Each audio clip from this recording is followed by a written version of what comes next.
Di video kali ini, aku memulai perjalanan pertamaku ke prefektur Kumamoto. Ini adalah salah satu prefektur yang ada di Pulau Kyushu. Aku berangkat dari prefektur Miyazaki menggunakan bis melewati jalanan pegunungan-pegunungan Kyushu yang sangat indah. Jujur, aku nggak nyangka bakalan melihat pemandangan seindah ini.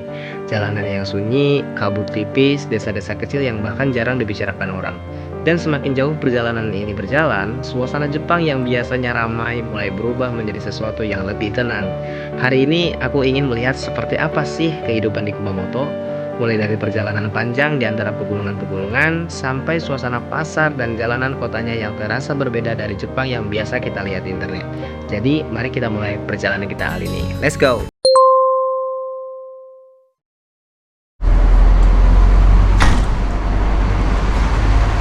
Selamat datang di Kumamoto, guys. Aku baru aja sampai di Kumamoto Ken ya. Setelah melakukan perjalanan cukup jauh ternyata. Berangkat dari jam 7. Sekarang jam tengah 11. Aku tadi pakai bis antar provinsi ya. Dan ini aku baru sampai di terminal bis di Sakuramachi. Ternyata terminalnya gede banget ya. Ternyata Kumamoto lebih lebih besar daripada prefektur Miyazaki. Soalnya di Miyazaki terminal bisnya nggak kayak gini. Besar banget. Mungkin hari ini aku bakalan nge-vlog di sekitaran sini, melihat suasana kota juga suasana pedesaan di Kumamoto ya. Wih, kebetulan nih guys, di sini ternyata ada tempat buat ngopi ya.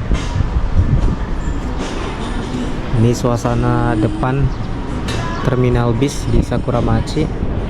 Di depan situ juga ada seperti kayak pasar gitu ya. Nanti kita coba lihat ke situ guys. Tapi aku mau nyari tempat buat ngopi dulu guys. Sekarang sini, wah enak banget ya. Aku suka banget kalau misalkan di perkotaan gini ya, ada tempat-tempat yang bebas buat hanya sekedar nongkrong gitu kan. Alhamdulillah guys.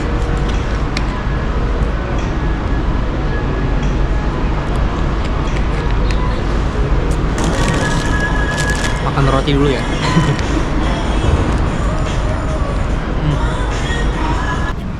Oke guys, mari kita berkelana mengelilingi kota ini guys.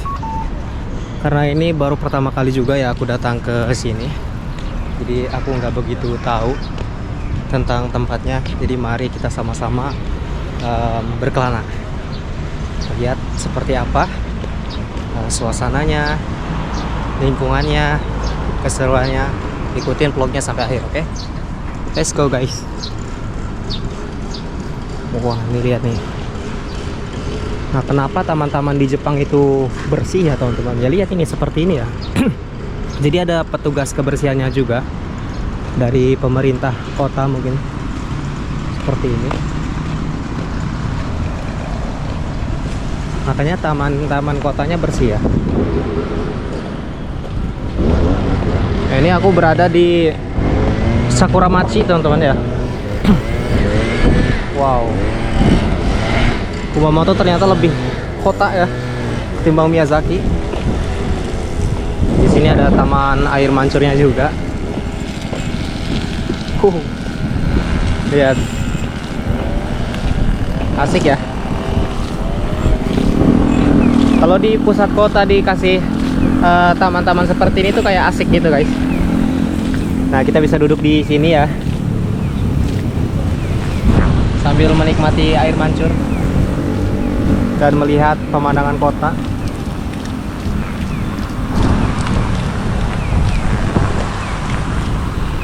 Tuh jalanan-jalanan juga ya, rumput-rumputnya dipotongin.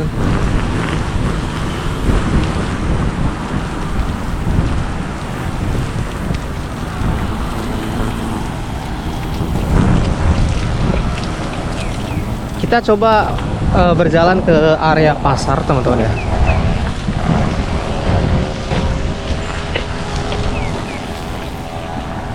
Dan di sini ada toilet umum juga. Jadi kalau misalkan tiba-tiba kita pengen pipis, itu kita bisa cari taman-taman terdekat, guys. Nah, sepertinya di sini ada bazar, cuman belum dibuka ya, teman-teman ya. Nggak tahu malam gitu atau kapan. Sepertinya ada event ya di sini. Nah, ini area pasarnya mungkin ya. Kita bakalan coba masuk ya dan nyebrang.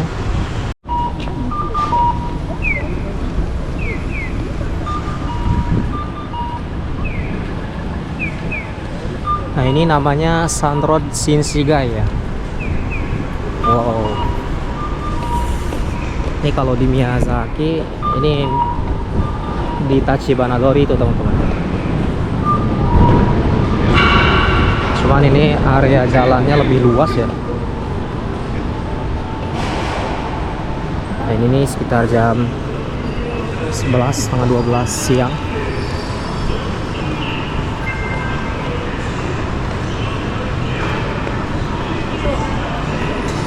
Nah, itu ikonnya Kumamoto tuh.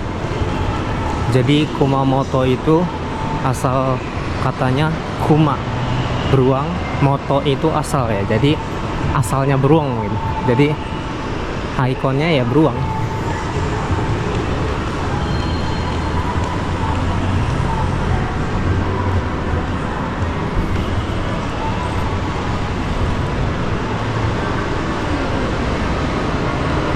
Lumayan ramai ya di sini. Ternyata kalau tadi Kumamoto lebih ramai daripada di Miyazaki, jujur.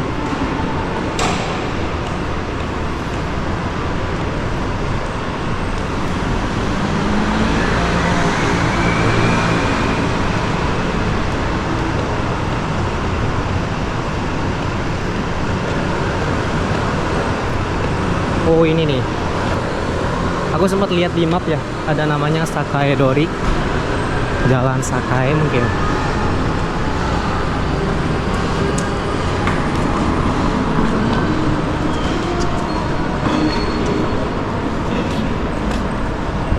Oh, seperti ini, teman-teman.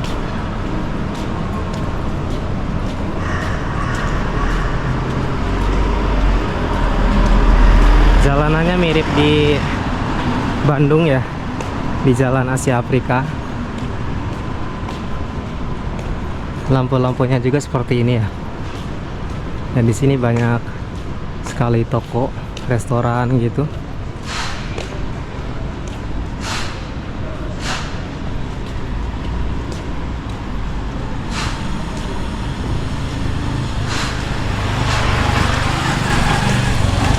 Nah, jadi kalau konstruksi di Jepang itu seperti ini ya, teman-teman, bisa kalian lihat ya. Jadi kalau di Jepang itu ashibanya ya menggunakan besi-besi seperti ini ya. Tapi aku pernah lihat ada satu vlog di China kalau nggak salah, atau di Hong Kong, itu menggunakan bambu ya kalau di sana.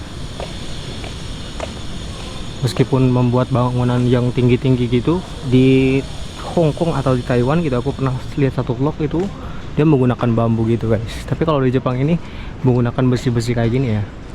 Ini kalau ya kalian kalau misalkan kerja di Genba, Tobi itu kerjanya seperti ini, menyusun-nyusun ashiba sampai ke atas tuh.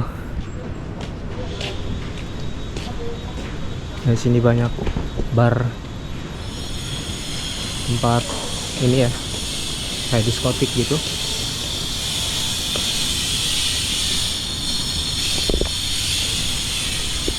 Nah, kalau di Jepang itu restoran-restoran itu memajang ininya, guys, apa kayak menu-menunya tuh dipajang di depan gitu ya, kayak gini nih.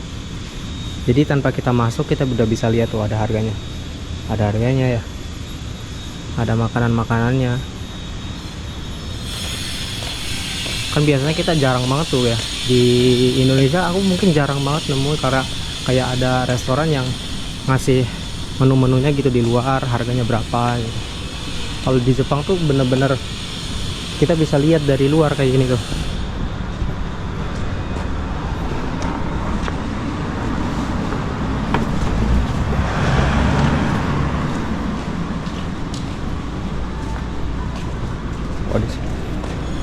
Nah, di sini juga ada tempat buat pijat ya. Tempat buat pijat di sini 200.000 30 menit tuh guys. Yang paling murah. Yang paling mahalnya 1.200.000 2 jam. Wah, tukang urut di Jepang mahal juga guys.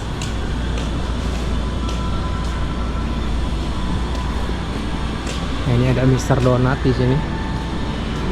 Kita sambil nyari tempat makan juga. Kebetulan aku belum makan siang guys. Panjang juga ternyata ya di sini. Ini ada ABC Mart.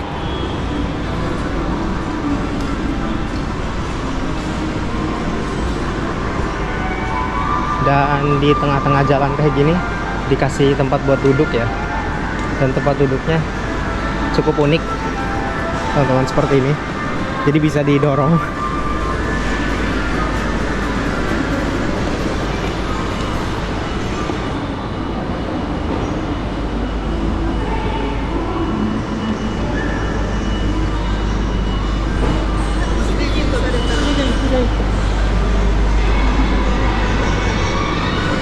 Oh. Ini Nishi Ginza Street ya. Jalan Nishi Ginza. Ternyata setiap jalannya lampu-lampunya beda ya teman-teman. Bisa kalian lihat tadi di Sakae Dori, dan ini di Nishi Ginza Dori ya.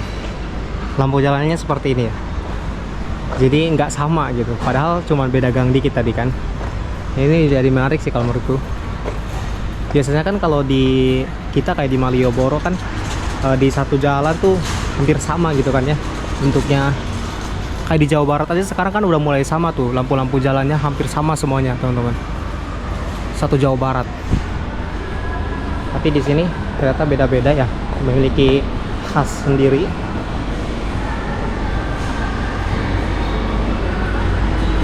Luas banget ya ternyata.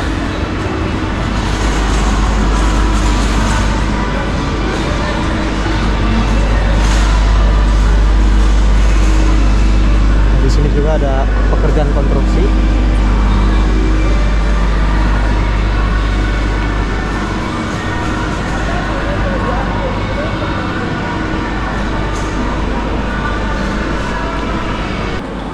Padahal ya, waktu pertama kali masuk ke kota Kumamoto ini ya, ke provinsinya, itu awalnya cuman kelihatan kayak gunung-gunung gitu teman-teman. Gunung-gunung, terus pesawahan, kayak nggak nyangka bakalan seperti ini ya. Maksudnya tuh kotanya sangat besar sekali. Nggak nyangka, aku pikir kayak bakalan mirip ya, mungkin mirip-mirip di Miyazaki gitu kan, karena perjalanan itu bener-bener cuma gunung-gunung gitu, banyak desa-desanya juga terpencil gitu. Ternyata di bagian kotanya ini benar-benar kota besar ya teman-teman. Bisa kita lihat ya, ini di trotoar jalannya juga kayak gini, luas banget. Kita lanjut jalan ke depan aja.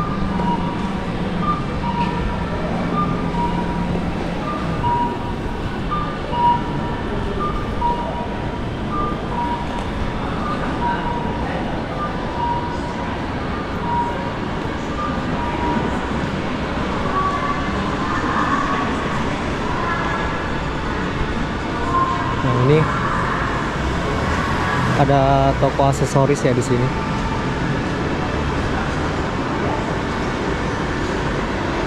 Banyak kayak gantungan-gantungan kunci gini guys. Tapi harganya mahal juga ya. Kita lihat ya, harganya berapa yang ini, yang kuning. Ini harganya 660 yen guys. Jadi ini sekitar 66.000 ya. Yang kecil gini 400 yen, 440. Atau sekitar 45 ribuan guys. Gantungan kunci kayak gini ya. Kenapa bisa mahal? Karena lihat guys, seninya ya. Ini dibuat dirajut kayaknya ya. Jadi seni itu di Jepang tuh benar-benar dihargai guys. Nilai seni itu kayak kemarin vlog aku di di Aya tuh kan ada ya yang kayak kerajinan tangan gitu kan di Kastil Aya itu juga harganya mahal-mahal, tinggi-tinggi.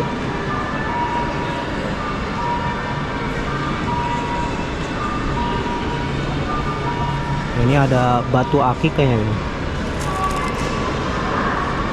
Nih batu akik guys di Jepang 55.000. Kayaknya 55.000 satu cup ya.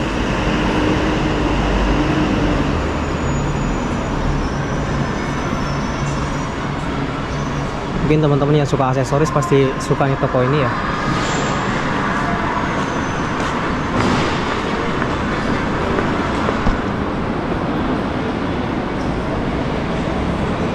Ada taman buat duduk juga disediakan kayak gini ya.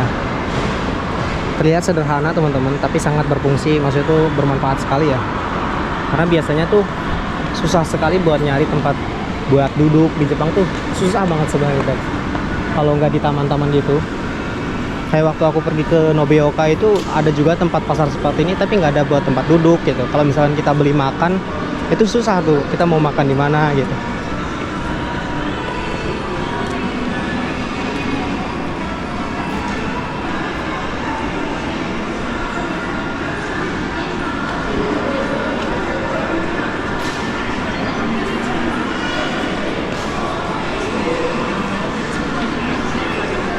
Bener-bener luas ya area pasarnya, luas dan panjang banget teman-teman.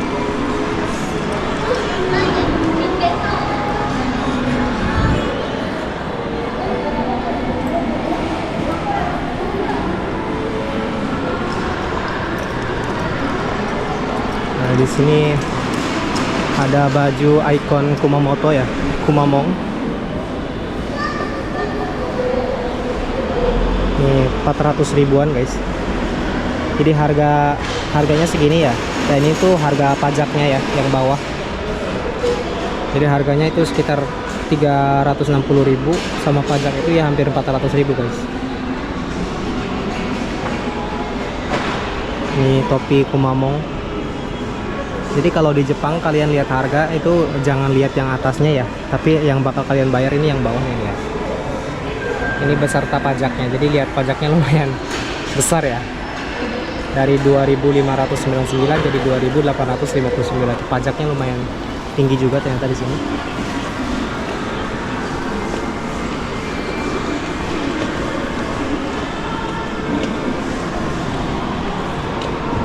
Oh, ada Swiss Cafe juga di sini guys.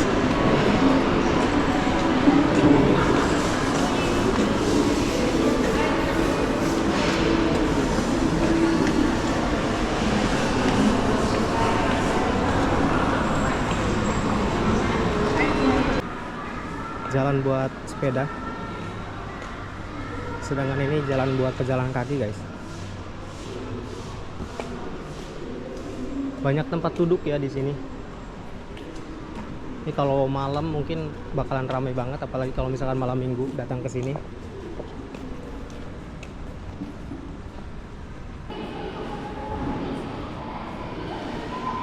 Ada penjual buah juga di tengah-tengah jalan kayak gini.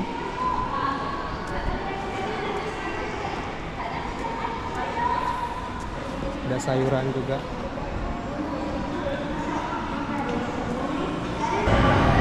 Pengakuan jujur dari aku pribadi guys ya, yang bikin menariknya negara Jepang ini, yang bikin aku salut, itu pelayanannya guys. Jadi hampir di setiap institusi ya, kayak polisinya, kemudian bis ya, pelayanan di bis sentral itu kayak di terminal bis, di stasiun, pelayanan di rumah sakit, pelayanan dimanapun, pelayannya tuh bener-bener ramah dan baik, asli nggak bohong. Karena aku udah hampir semuanya masuk guys. Ke kantor polisi berapa kali gitu kan ya, aku sempat kehilangan dompet juga berapa kali lah istilahnya. Terus bolak-balik ke stasiun juga kan, ngobrol sama petugasnya ya, kasirnya juga, dibantu kalau misalkan nggak tahu kayak gimana. Tuh benar-benar baik deh, asli. Jadi bikin kita tuh nggak takut buat bertanya. Jadi bikin kita tuh kayak aman. Kemudian tadi juga sama supir bisnya juga ramah, baik. Pas aku beli tiketnya di terminal bis ya, karena aku nggak tahu ya, karena aku bakalan keliling Kyushu, aku pakai Sankyu Pass, jadi kartu yang bisa naik bis bebas naik bis selama 3 hari. Dan ternyata itu banyak aturan-aturan yang nggak tertulis ya di internet, yang kemudian dijelasin sampai jelas banget. Terus nanti naiknya dari sini sampai dikasih mapnya kayak gitu biar aku nggak tersesat, karena aku juga orang asing ya, mungkin dia lihat. Jadi benar-benar baik banget. Meskipun kita orang asing, di sini dihargain banget sih guys. Kalau tentang pelayanan ya. Oh ternyata masih ada lagi guys.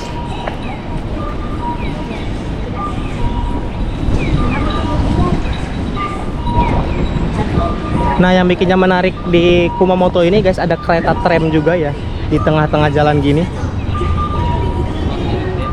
Kereta tram, dan kalian bisa lihat di sana ada kastil Kumamoto ya. Nanti kita coba ke sana guys. Tapi kita mau muterin dulu. Aku pengen lihat seluas apa di pasarnya ini guys. Nah, aku bilangnya pasar mungkin ya, karena banyak toko. Menarik guys.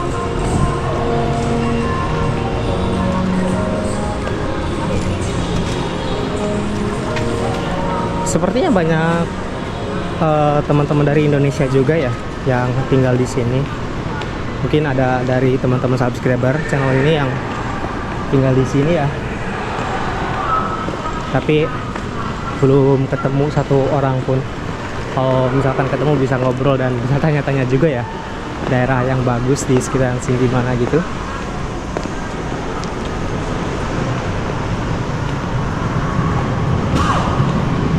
Jalanannya benar-benar bersih meskipun banyak orang.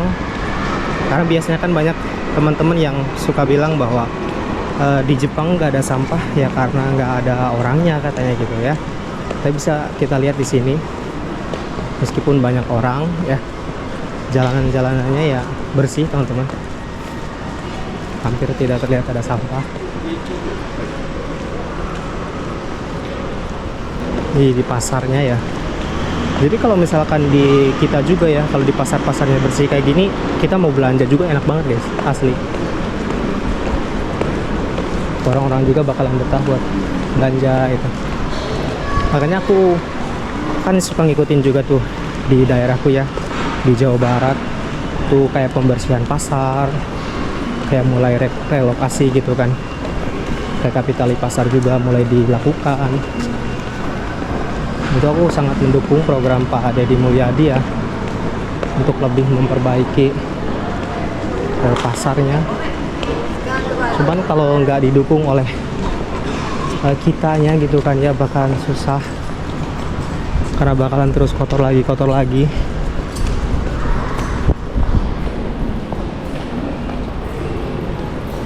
Ini ada toko buku ya.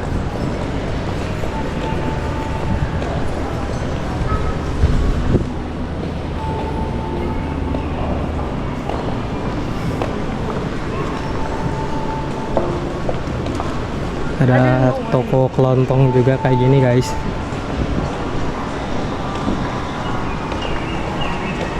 Cuman yang bikin ininya ya, yang beda sama Indonesia itu, kalau di Indonesia kan banyak kayak pedagang kaki lima gitu guys, kayak pedagang bakso, cimol dan lain-lain ya.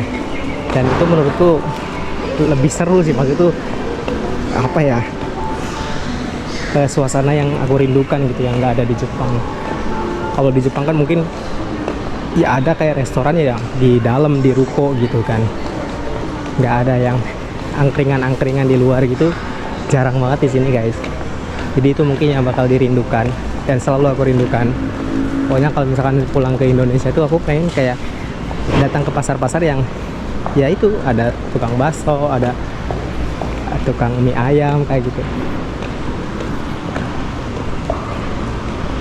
Nah itu juga jadi salah satu poin penting ya teman-teman, kenapa Jepang itu bersih dan rapih dan juga teratur, karena nggak ada pedagang kaki lima yang bisa berjualan bebas gitu.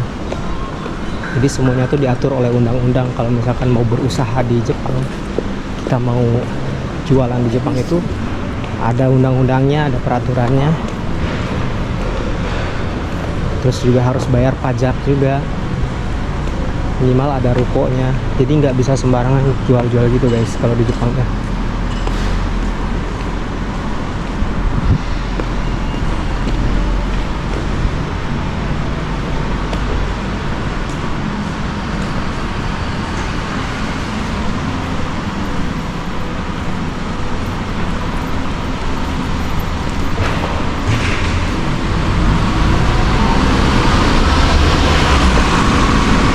Jadi meskipun ramai banyak orang, di sini tuh nggak berisik gitu kan.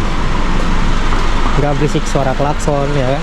Dari awal tadi kita jalan nggak berisik suara klakson, nggak berisik orang ngobrol. Ya paling berisik aku nih ngomong terus kan.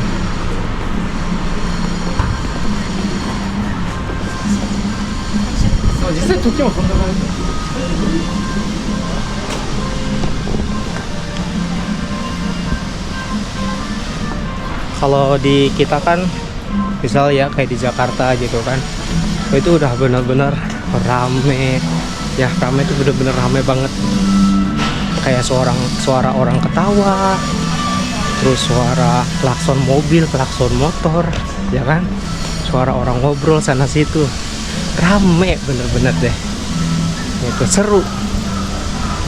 Jadi tergantung kita melihatnya ya dari sisi mana ya. Kalau mau lebih rame itu ya tinggal di Indonesia itu lebih seru. Orang-orangnya suka bercanda, suka marah-marah ya kan.